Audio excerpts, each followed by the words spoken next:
This is Pet Life Radio. Let's talk pets. This show is brought to you by Pet King Brands, the makers of Zymox and Oratine. It's Oh Behave with Arden Moore, the show that teaches you how to have harmony in the household with your pets. Join Arden as she travels coast to coast to help millions better understand why cats and dogs do what they do. Get the latest scoop on famous faces, their perfectly pampered pets, and who's walking who in Rin Tin Tinseltown. From famous pet experts and best-selling authors to television and movie stars, you'll get the latest buzz from wagging tongues and tails. Garner great pet tips and have a doggone fur-flying fun time. So get ready for the pause and applause as we unleash your Oh Behave host, America's pet edutainer, Arden Moore. Welcome to the Oh Behave show on Pet Life Radio. I'm your host, Arden Moore. Now raise your paw if you can name that special heart dog in your life. I'm talking past or present. I'm betting you shouted out that dog's name quickly. After all, your memories with that canine pal remain strong and hopefully still bring smiles and even giggles to you. Mine was and always will be Chipper, my husky golden retriever who lived to be about 14 years old. I really worked out a lot of vacuum cleaners with that dog in my life. So now, folks, I promise, with that introduction, this show is not going to be a doggy downer. Rather, prepare to be entertained by our special guest who has worked on Broadway. Heck, he's even a Tony Award voter, so be nice to him. And now he has written a book you must get your paws on. It's called A Dog's Life, a collection of humorous tributes celebrating man's best friend. Please join me in welcoming to the show Peter Bogyo. Did I do it right? Bogyo, like rodeo, right, Peter? Sounds great. Welcome, Peter. Thank you, Arden. It's a pleasure to be here. Now, guys, in his book, Peter toasts to dozens of dogs with tributes, sure to make you laugh and even maybe drop a sweet tear or two. We will find out what inspired Peter to write this book and what sparked, believe it or not, his still ever-growing collection of Scottish Terrier objects after we take this commercial break. So sit and stay. We'll be right back. Time for a pause. 4 furry ones, actually. Sit and stay. Oh Behave will be right back. Hey, pet pals, Arden Moore here. Welcome to fall and winter. Now, this is a great time to take your dog on a hike in the woods, maybe go on a camping trip or a road trip. But just like us, changes in weather can actually impact the skin and ears of our dogs and cats. So if you got a pet who's scratching his ears, chewing on his coat, or rolling in mud, help is here. Zymox. For inflamed and itchy paws and coats, you can use the Zymox topical spray. For itchy and irritated ear issues, you can use Zymox enzymatic ear solution. And for baths, you can treat your dog or cat to Zymox shampoo and conditioners. Now, Zymox has been your pet's safe and trusted health ally for 20 plus years. So you can pick up Zymox at your veterinary clinic, most pet specialty stores, and online. To learn more, just visit Zymox.com. That's ZYMOX. Do it for your pet. Let's Talk Pets on PetLifeRadio.com. Oh Behave is back with more tail-wagging ways to achieve harmony in the household with your pets. Now back to your fetching host, America's pet edutainer, Arden Moore. Welcome back to the Oh Behave show on Pet Life Radio. I'm your host, Arden Moore. Now, as I mentioned, our special guest today is Peter Bogyo. I love this. Bogyo, a Hungarian. He's really taxing me on my pronunciation. I was jokingly saying to him, geez, good thing we're not on a radio show, right, Peter? But you must go through this all the time with people saying, how do you say your name? So tell us your little trick. One trick is Bogyo like rodeo, which isn't 100% precise, but it's close enough and so much better than bozo that I'm happy to take it. Well, Bozo, he had a pretty good career, and, so I'm laughing because all through school and now when you're doing things on and off Broadway behind the scenes, you must get a laugh when people pronounce your name. Yeah, I basically don't expect people to be able to say it absolutely correctly with Hungarian pronunciation. So I want some goulash after the show for sure after this.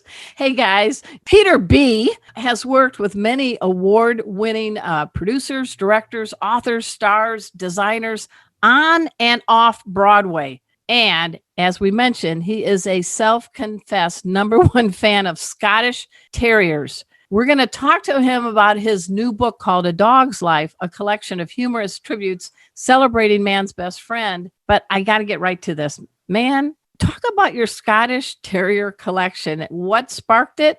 And can you tell us, did you have to expand to a new home?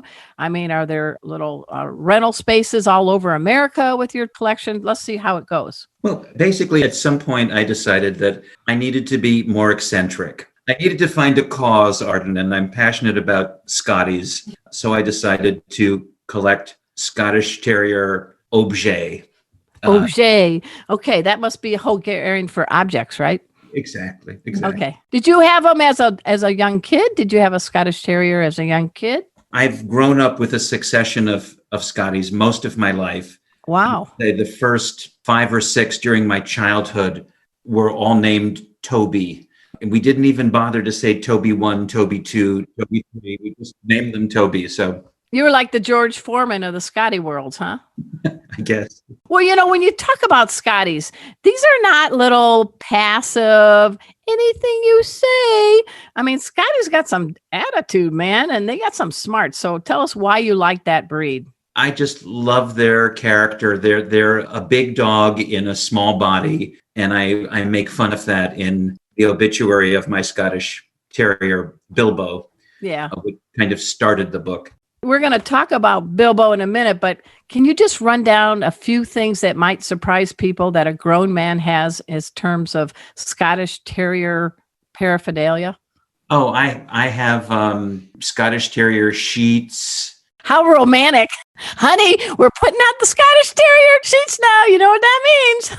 I have a very understanding wife. Yes. Is it pronounced Anna? Is that right? Yes. Hi, Anna. We're just joking. Seriously. Okay. We have Scottish Terriers, slippers, salt and pepper shakers, wrapping paper, candles, crockery, doorstops. Nice. One of my prized possessions is a weather vane on top of our barn. Oh, wow. Which is a Scottish Terrier. It's not a horse and it's not a rooster, but it's a Scottie. Is your house painted in Scottish colors, Scottish Terrier colors? No, it's just accessorized. Accessorized. So you're an easy dude to buy for, right? Maybe when people are trying to think of something to get you? Absolutely. All right. So in your book, which I really love, I read it last night. He sent me a copy, guys, A Dog's Life, a collection of humorous tributes to man's best friend. Each one is like, I don't want to use the word obituary. So let me get into this first. Mo Rocca from CBS wrote Mobituaries, and they're more about humans. I'm saying Peter Bogyo is writing about our best four-legged pal, our dog. So these are not mobituaries. These are not obituaries. How would you describe them? Well, to be honest, they are obituaries. And my original subtitle for the book was a collection of humorous obituaries celebrating men's best friend. But with the rise of the COVID crisis, I worried that there's so much death that people might be frightened away. Yeah. And so I changed the word obituary to tribute, but it's really just the form I use to pay tribute to these dogs, all of whom are real dogs. These aren't made. Oh, yeah. Well, we're going to go through a few of them. I used to work as a newspaper reporter at a daily, remember when there was real news? And one of my friends left the Sun Sentinel to go to the Washington Post, and his full-time job, Matt Schutels, is writing obituaries.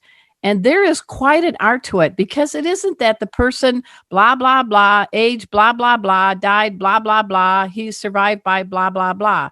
No, tell us how you defined an obituary and how it relates to man's best friend.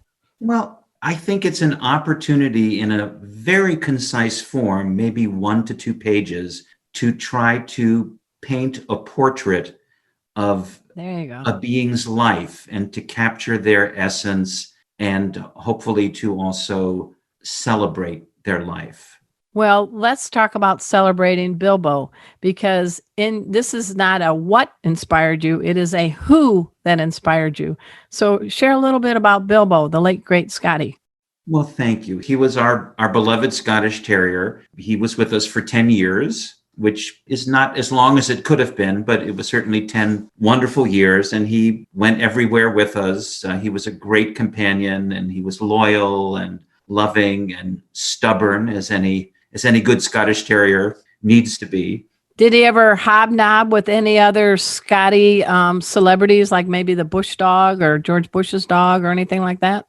No, but he had a kind of unique opportunity. We have a home in the Hudson Valley, Okay. where Hyde Park, New York is. And we went to a lecture once about the Roosevelts and brought Bilbo with us and tied him up outside. And it just turned out that one of the park rangers from Hyde Park was attending. And this was, I guess, almost 4 years ago. It was approaching the last presidential election. And the ranger approached me and said, every election year we do a recreation of a Roosevelt and Hyde Park tradition, a torchlight parade that starts in the village. People are literally carrying torches, and they wind up at the foot of the Roosevelt home in Hyde Park. And you're talking about Franklin, not Teddy, Franklin, right? yes, I'm sorry, Franklin. And this, of course, started in the 30s. Mm-hmm. And then Franklin used to come out onto the porch of his home. And ideally, if he won, he would then give a sort of speech to all the people. So they recreate this with actors playing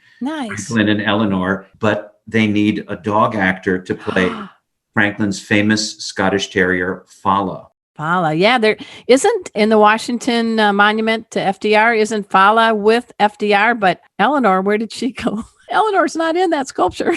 I don't know what Freud would have to say about that. I don't know. Fala won.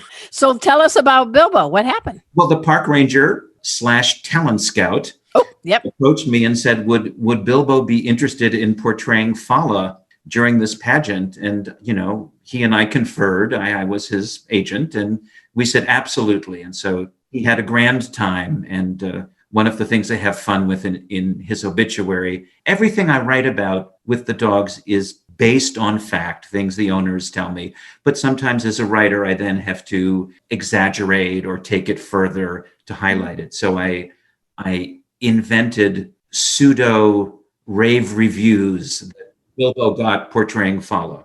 Did Bilbo say, all we have to fear is fleas itself?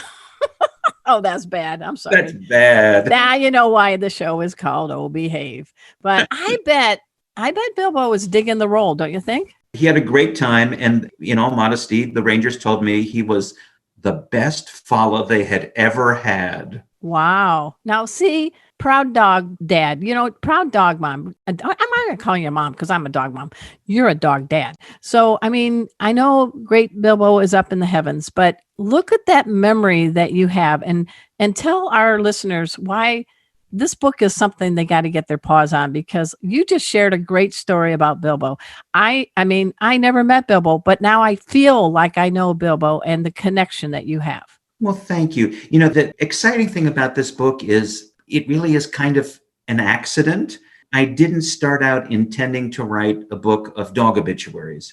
My beloved dog died, and I felt the need to write a tribute to him and his life, and it wound up taking the form of an obituary. I'm not even quite sure how that happened, but I tried to find as much humor as possible in his life and to put that into the obituary. So even though friends who read it afterwards said, they laughed a lot. It wasn't deeply depressing. It was a tribute with humor. And then I was encouraged to write more, which was kind of a surprise to me, and to see if I could write a book. And ultimately, I felt that this book was Bilbo's parting gift to me. It was his gift to me. Wouldn't have happened but for him. That sounds good. Hey, everybody. We're speaking with Peter Bogyo. That's right. Bogyo. It's Hungarian. Take it on, guys. If you can pronounce it better, that'll be our giveaway. Just teasing. But he's written a wonderful book. It's called A Dog's Life, a collection of humorous tributes celebrating man's best friend. We're going to take a quick commercial break. And when we come back, we're going to learn about Moonlight Gator, I guess Lucy, Honey, and maybe, if we have time, Sophia. So these are all great canines. So you guys know the drill. Sit and stay. We'll be right back. Time for a walk on the red carpet, of course. Oh Behave will be back in a flash right after these messages. Hey, pause up, everyone. This is Arden Moore, your host on the Oh Behave Show. I am so happy to yap about a new product my dog Kona got. It's called Pet Treater. Pet Treater? What's Pet Treater? It's a gift box, and it has lots of cool things like interactive toys and all natural treats and yummy other surprises. Kona is my terrier mix, as you guys know. I call her Ice Cream Kona. And when that box came, she was just tail wagging and grinning from ear to ear. And it isn't just for dogs. If you got a cat or other kinds of pets roaming around your house, please check out Pet Treater, because they'll tailor make a box for your pet. And they take into things like, does your dog or cat have any allergies? Is it a big dog or is it a little dog? So all it costs is a subscription starting as low as $15.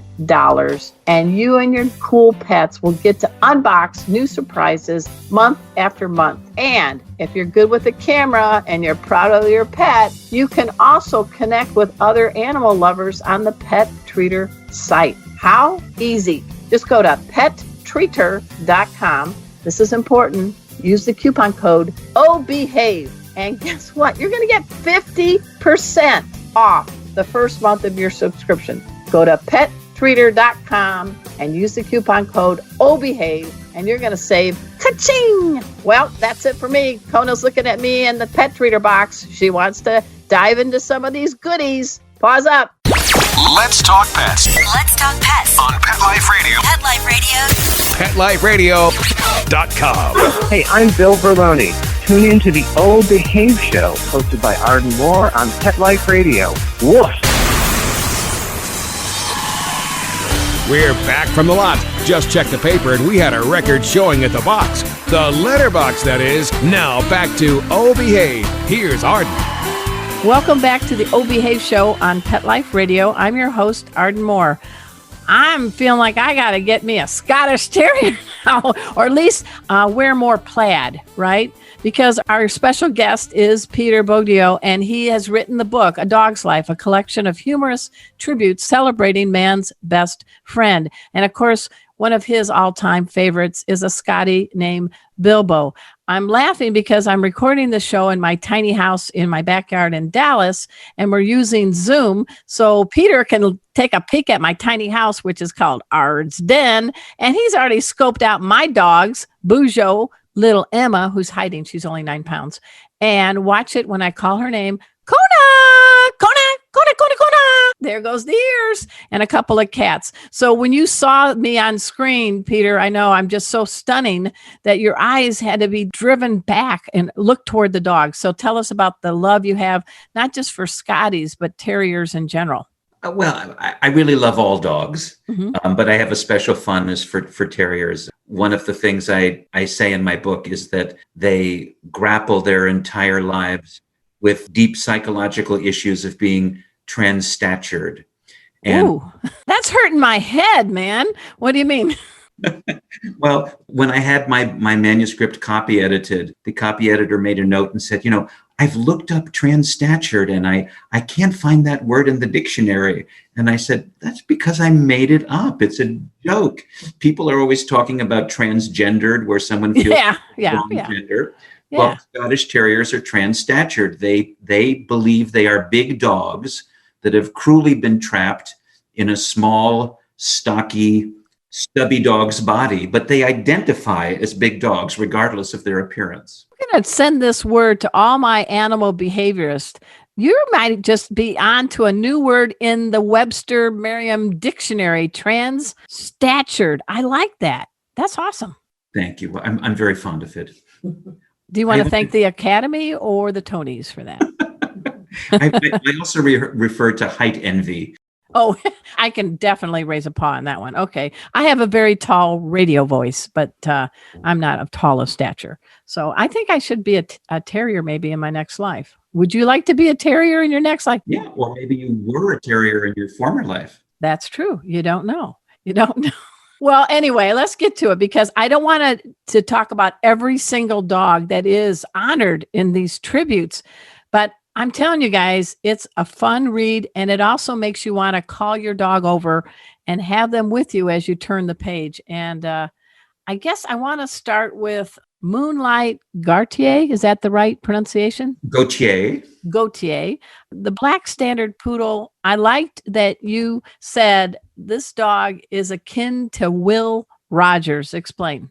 Oh, one of Will Rogers' most famous statements is, "I never met a man I didn't like." And Moonlight was very loving and loved people. She's one of the dogs that I actually did know. Oh, okay. As the project grew and I needed more and more dogs to profile, friends of friends recommended me or led me to dogs. So there were many dogs in the book that I never met, which was challenging. But Moonlight is one of the dogs that I knew fairly well and was very fond of. And she just loved people. Well, she also is unlike my dog, Kona, whose nickname is Ice Cream Kona, because she's very nice Kona. Kona sees a food bowl and Kona goes, but Moonlight, I guess she was a very polite nibbler. Well, she was a form of French poodle. So she had very C'est la vie. Lovely French manners. I say that she had delicatesse. I could see her with a little napkin tucked in the collar, nibbling and then remarking to the host, this kibble today is just bon appetit, bon appetit. Exactly. All right. Now let's go to a pug from Nova Scotia. I'm talking about, you called this doggy an island hopping pug, Lucy Shepard Harkins. I love how they all have like full names and hyphens if it's, different folks that are their pet parents. So tell us about Lucy, because I'm sad to hear this because chain smokers really did a number on poor Lucy. Yeah. Lucy was a wonderful pug. I never knew her, but she belonged to a college roommate of mine. Okay. And I had a lot of fun with that because what I realized, Arden, particularly with dogs that I hadn't known, I really had to try to understand them and get inside their heads. And right. So eventually I realized I needed to create a questionnaire that I could send to the dog owner that asked the sort of questions I thought would help me get to know a dog that was no longer here and I had not known myself. And in this case, the roommate didn't really tell me an awful lot about the dog, but more about himself. So I kind of took aspects of him and projected it onto the dog. This roommate is very sociable. He likes to throw parties. I remember in college, he always had a huge punch bowl of mystery punch.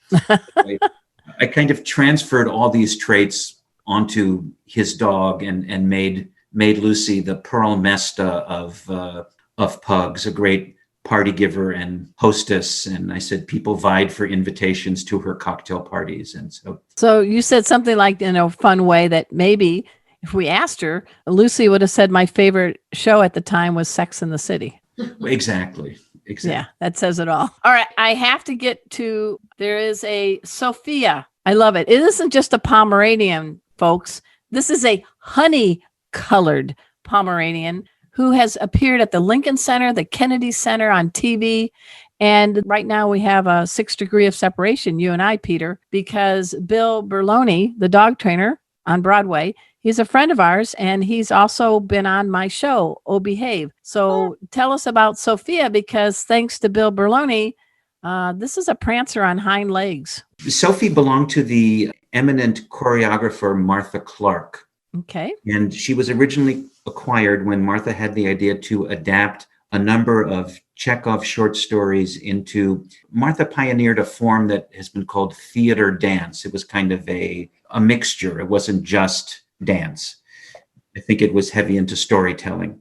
So one of the Chekhov short stories she chose was The Lady with a Dog. And so she needed to acquire a dog for this piece. So she wound up searching for and adopting Sophie from a pet store in Connecticut. And then Bill Berloni, who is the preeminent animal trainer on Broadway, and not, of course, not only of dogs, but he does primarily dogs, I think, but he's trained birds and donkeys and you name it.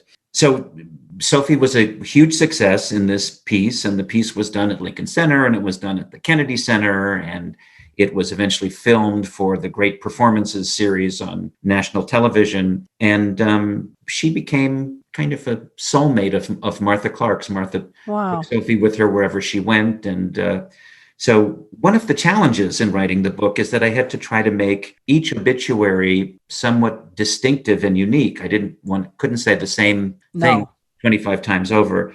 And part of that was finding a different way to end each obituary. So with Sophie, since she had been a performer and loved being in the spotlight, I decided that she would end her days in the actor's home in Englewood, New Jersey, with her scrapbooks on her lap, eager to show anyone, any poor unsuspecting person who wandered by, to show her, show them her clippings.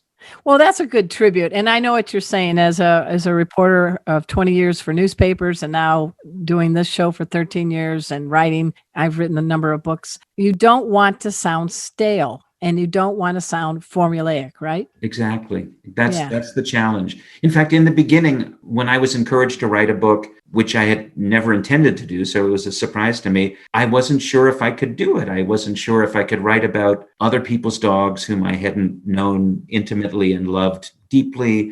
I didn't know if I could come up with enough variations to make up a book, even a little book. And I finally reached a point, Arden, where I said, you know what? I'm going to give myself permission to try. I'm going to take it one obituary at a time, and we'll see where it goes, where it leads to. Maybe I'll fail. Maybe after 3 or 4, I won't be able to think of anything else to say, but it's okay. Just give yourself permission to do it. And I think I finally got to 23 and felt, I think this you got some there. Well, I do want to share one more I want to ask you about, because this dog, for all you folks out there who have dogs that know how to deftly take things off your plate and then give you those sad eyes like, what? Me? No, the cat took it. There was this dog named Honey Bowditch, a shepherd mix. And this shepherd mix actually loved cats like my doggies do, especially a kitty named Cosma. But besides being able to leap like a pogo stick, tell us about what happened with Honey and a box of fried chicken. You go, Honey. You go, Honey. You're the dog. You're the dog. Honey apparently loved to eat, and human food in particular. So one of the stories that her owner told me was the family, they had children, were going on a trip with the dog, and they had bought a big box of fried chicken for dinner, and they naively, or perhaps foolishly, stopped for lunch and left Honey in the car with the box of fried chicken. Well, that's just lacking any kind of sense. Yeah. Okay. Very, very bad call. Anyway, Honey not only managed to open the box and eat all the fried chicken, she also managed to close the box up. So it was only when the family sat down for their dinner many hours later and opened the box that they realized it was empty.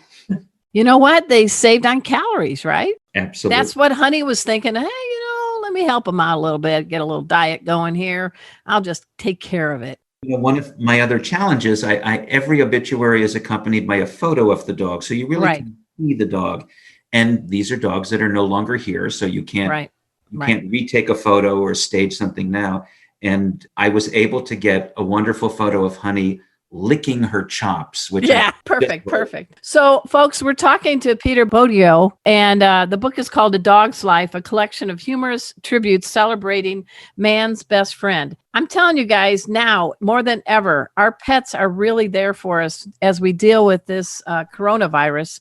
And I think each day that passes, the value of a dog or a cat or other companion animal is just on the rise, because I think we'd go cray-cray if it wasn't for our pets. Who's a pet in your life right now, and how are you dealing? Well, we have a new Scottish Terrier named Dickens. Dickens. I love that. And it's very funny because a lot of people assume he's named after Charles Dickens, and they sort of give him this great literary aura. But really, in our minds, we were thinking he's a little Dickens. And That's a polite way of saying, you know what? Yeah. And we waited 6 months after Bilbo passed away before we got another dog. And then I finally realized, it hit me, that we were so sad and there was such a void in our lives that I felt that my wife and I wouldn't really begin to heal until we had a new dog to give love to. And I actually wrote a letter to Bilbo explaining and asking if he would be okay. And I felt that he would want us to give love to another dog who needed it. Perfect. Now, how can people find out more about you guys? His name is Peter Bogyo, like rodeo, but it's Bogyo, Hungarian. How do we find out about you? How do people get their paws on your new book, A Dog's Life? Thanks, Arden. It's very simple. I've created a website for the book, which is adogslifebook.com. That's easy. Nice and easy. It's one word, A Dog's Life Book. And that website has everything. It has information on how to order. It tells you about the book. It gives my biography. It has some of the wonderful dog photos that are in the book. My hope is that dog lovers will really respond to this book. Those I know have been very enthusiastic. Even though these are dogs who have left us, the intent is to celebrate their lives with joy and humor, and for it to be a joyous experience, not a depressing one. Amen, brother. Yeah, every day my dog passed away in 2016, Chipper, and she was my first pet safety dog to teach pet first aid classes and behavior. And with a husky and a golden retriever, you know how much hair she shed, and it didn't bother me in the least. But she lived 14 years, did a lot of great things. And I think I'm a better human because of dogs like Chipper. And I'm suspecting this book is also confirming that for you and others. Don't you agree? Absolutely. Dogs teach us a lot about unconditional love, about appreciation, about enthusiasm. And, they look to us for everything: their food, their affection, their walk, their exercise, their play. Yes, I know my life would be far, far emptier without a dog to share it with. All right, guys, here's your homework assignment. Go to adogslifebook.com and get a copy of Peter Bogyo's new book, A Dog's Life. I'm telling you, it's going to make your day. And think about considering it as a gift for all those that you can't see in person now because of COVID, but give them a little joy too. So I am not your marketing agent, Peter, but from one author to another, I can do what I can to get the word out because, folks, this is a great book. It's a book that's going to make you, like I said, you're going to laugh, you're going to smile, and any tear that drops is a tear of joy. So again, Peter, I'm so happy that you could be a guest on our show. You survived my bad jokes. Well, I think I discovered we have something in common. We both like puns. Yes, we do. I used to have a pun jar, but, I would fill a house, so I've stopped collecting. It's kind of like somebody I know who just got on our show that has Scottish Terrier memorabilia, Peter. All right. So again, guys, go to adogslifebook.com. Check out Peter. Check out the book. Buy it. And I also want to do a big pause up to our producer, Mark Winter. He is the Wizard of Paws. He is the executive producer of Pet Life Radio. You know what, folks? We have been on the air 13 years, and I'm happy to announce that Peter's episode is number 401. No free cars. I am not Oprah. But this just tells you people are digging the podcast, and we were doing it before anybody knew what a podcast was. So if you get bored, go to ardenmoore.com and please tune in to all the shows on Pet Life Radio. So until next time, this is your flea-free host, Arden Moore, delivering just 2 words to all you 2, 3, and 4-leggers out there. Oh, behave. Coast to coast and around the world, it's Oh Behave with Arden Moore. Find out why cats and dogs do the things they do and get the latest buzz from wagging tongues and tails in Rin Tin Tinseltown. From famous pet experts and best-selling authors to television and movie stars, you'll get great tail-wagging pet tips and have a fur-flying fun time. All Behave with America's pet edutainer, Arden Moore. Every week on demand, only on PetLifeRadio.com.